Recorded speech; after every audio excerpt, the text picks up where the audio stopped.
Today, we're going to hear a story that begins in the quiet mountains of Vermont. A place where time seemed to stand still, and where a kind lady named Eleanor lived in peace, surrounded by memories and love.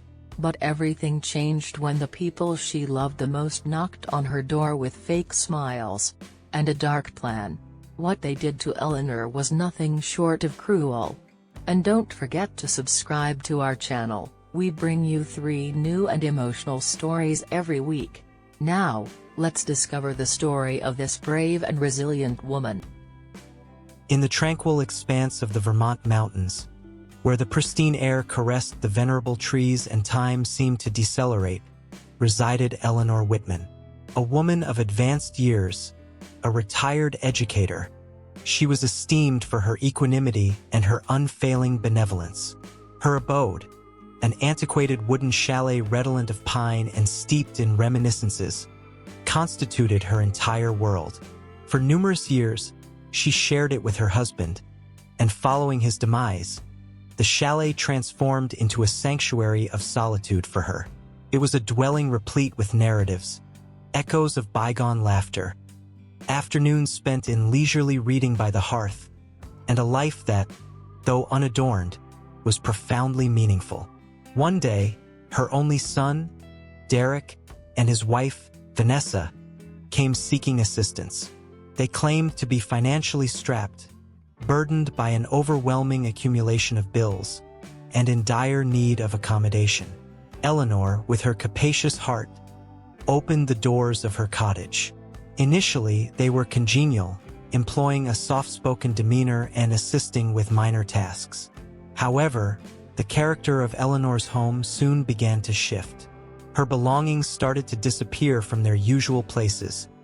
Their words became more acrimonious, and their control over the household intensified with each passing day. What had begun as a request for aid morphed into an encroachment, a gradual yet inexorable maneuver to strip the elderly woman of her tranquility. Bit by bit, Eleanor felt her personal sphere contract, as if the very air within her own dwelling was becoming thick and constricting. The situation deteriorated. They began dictating Eleanor's movements, her activities. Then, one night, the nadir was reached. With the torrential rain lashing the windows and the wind keening outside, Derek, his countenance barely recognizable, unceremoniously dragged his own mother from the cottage. His destination was a dilapidated shed, situated at the rear of the property, once the refuge of the family dog. It was a cold, squalid, and tenebrous space, devoid of light, devoid of warmth. There, Derek shoved her inside and secured the door. His voice, steely, declared that her egress was contingent upon her signing documents that would transfer ownership of the house to him and Vanessa. The cottage, her life, everything she had constructed and cherished, now represented the ransom for her liberty. Eleanor stood there in the gloom, the scent of damp earth and mildew pervasive.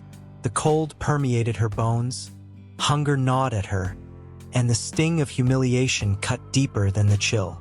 But even with her body weary and her heart heavy, Eleanor's mind remained lucid. She refused to yield. Those documents, that house, were not merely assets. They were her history, her dignity. Within her, an ancient strength, which she hadn't known she possessed, began to ignite. The memory of every corner of the cottage, of every laugh, of every tear, solidified into a formidable bulwark within her. She was not merely an old, frail woman. She was Eleanor Whitman, and she still commanded her mind and her will. The darkness of the shed would not extinguish the light of her intellect, nor would the pain rob her of her capacity to think and to strategize. Something was about to commence, something her tormentors could not foresee. Eleanor, notwithstanding her discomfort and isolation, refused to let the predicament cloud her judgment. Her extensive career as an educator had honed her observational acumen and her ability to connect disparate elements, a skill now proving indispensable. She registered the sounds emanating from the main house, strained voices, laughter that jarred with the image of worry Derek and Vanessa endeavored to project. Minute gaps in the aged annex's timber offered glimpses of the external routine, and she perceived the altered activity, the arrival of unfamiliar vehicles, the couple's protracted absences at specific times of day. These observations, previously inconsequential details, were now coalescing into pieces of a more significant puzzle. A silent impetus urged her to action, compelling her to resist succumbing to passivity. Physical deprivation, far from shattering her spirit, ignited within her a fervent ember of defiance. She commenced a meticulous mental cataloging of every event, every uttered word, every gesture, as if assembling a multifaceted puzzle. The intent of her tormentors appeared to transcend mere proprietorial control. There was a calculated frigidity, a palpable disregard for her well-being that hinted at a more insidious machination. The house, once a sanctuary, had metamorphosed into a stage of deceit. It was then that an unforeseen signal materialized. A young girl, the daughter of the Haitian neighbors, was passing by the annex, tending to her garden. Luna, possessed of a gentle spirit and observant eyes, perceived something amiss in the otherwise tranquil atmosphere of Eleanor's residence. The absence of the lady of the house, invariably so conspicuous, coupled with the air of secrecy enveloping Derek and Vanessa, piqued her curiosity. Eleanor, with a cunning that time had failed to diminish, managed to attract the girl's attention discreetly. A subtle tap on the wooden wall, an almost inaudible whisper as Luna drew closer. This initial communication was a fragile thread, a mere glimmer of hope amidst their isolation. From this initial contact, an unlikely alliance began to coalesce. Luna, with her inherent willingness to assist, evolved into Eleanor's eyes and ears in the external world. The intelligence the young woman provided proved critical. Local residents' observations regarding Derek's eagerness to liquidate some of Eleanor's assets, whispers about the couple's mounting debts, and the manner in which they circumvented any inquiries into the old woman's whereabouts, invariably resorting to vague pretexts concerning her health. These external narratives, coupled with Eleanor's internal observations, painted a disquieting tableau, rife with duplicity and concealed agendas. However, the truth did not present itself in a straightforward manner. Derek and Vanessa, in order to obfuscate their true intentions, disseminated distorted versions of the facts.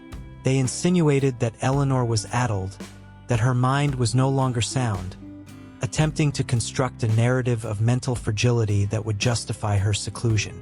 This skillfully woven smokescreen was a tactic designed to divert attention and sow seeds of doubt within the community.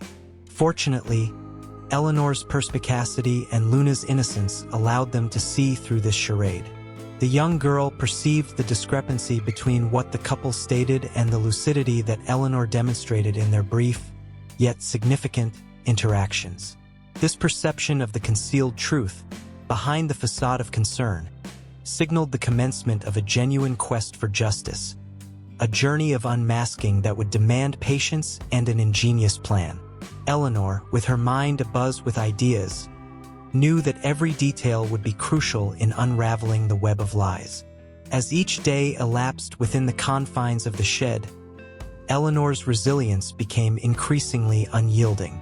Her body bore the brunt of the isolation, yet her spirit remained indomitable. In those solitary hours, she mentally composed letters, envisioned future conversations, and cultivated vivid memories to preserve her sanity and her purpose. She knew she could not allow fear to consume her. Her struggle was not merely for her home, but for the vindication of a lifetime. And as she gazed at the sky through the narrow gaps, a resolute thought fortified her. Freedom could not be sold, much less stolen. With the unwavering assistance of Luna, a plan began to coalesce. The young woman managed to alert an old family friend, an attorney who had known Eleanor in better times. He was a man of principle, who had always admired the retired teacher's fortitude. Through carefully crafted messages and clandestine meetings, Eleanor's support network expanded.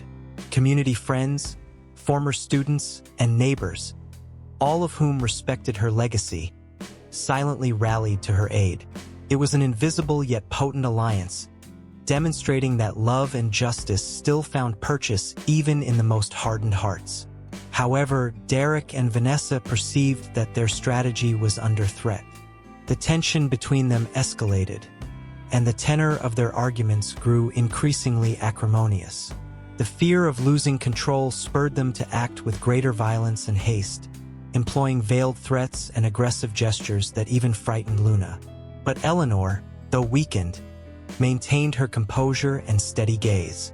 Each night, she reiterated to herself that this storm would pass, that she was not alone, and that the truth would be revealed.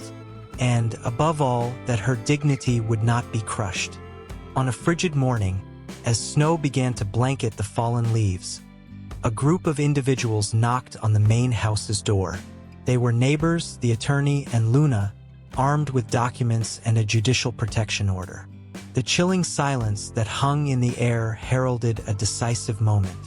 Derek attempted to resist, but confronted by the collective force and the law, there was no longer room for manipulation.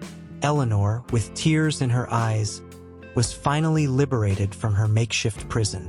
The sensation of open air, of the sun touching her face, felt like rebirth after a long winter.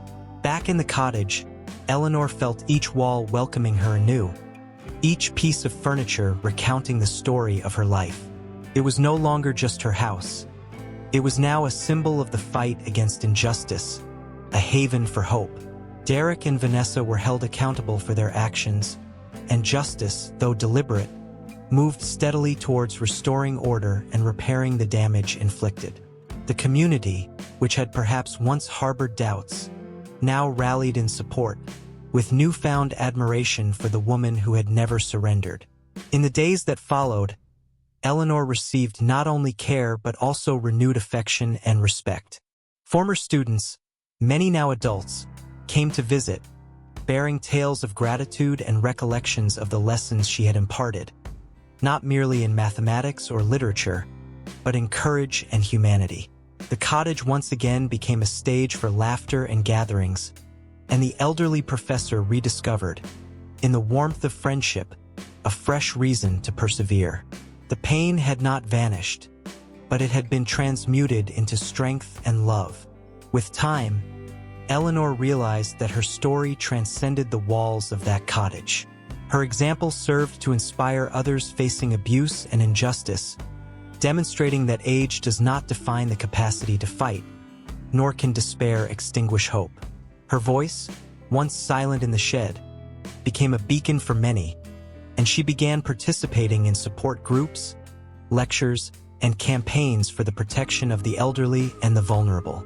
The professor, who had taught generations, now taught everyone the most important lesson: never relinquish one's own dignity.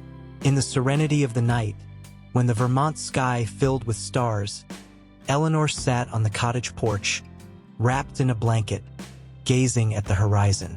She felt a peace only those who have weathered the storm can comprehend. She knew that the path had not been easy, that the wound of betrayal would leave its marks, but also that life always reserves a chance for new beginnings. With a deep sigh, she thanked the moon and fate for granting her strength and for allowing the light of the human heart to shine with intensity, even in the darkest moments. Eleanor Whitman, the woman who faced abandonment and injustice, became a living symbol of resilience and unyielding love. Her story was told and retold, lest it be forgotten that the true home resides in the spirit, that a person's worth is not in what they possess, but in the strength of their character. She knew that life is composed of cycles, and that, despite the losses, there is always a new dawn waiting to embrace those who have the courage to continue. In the end, as Vermont's frigid winds whispered through the skeletal trees, the aging professor smiled, cognizant that her odyssey, etched with both suffering and strife, had also been punctuated by triumph and redemption. Her cottage, her heart, and her very soul pulsed with a vitality they had never known, poised to embrace the future, assured that, however arduous the night, the dawn invariably arrives, bearing the promise of hope.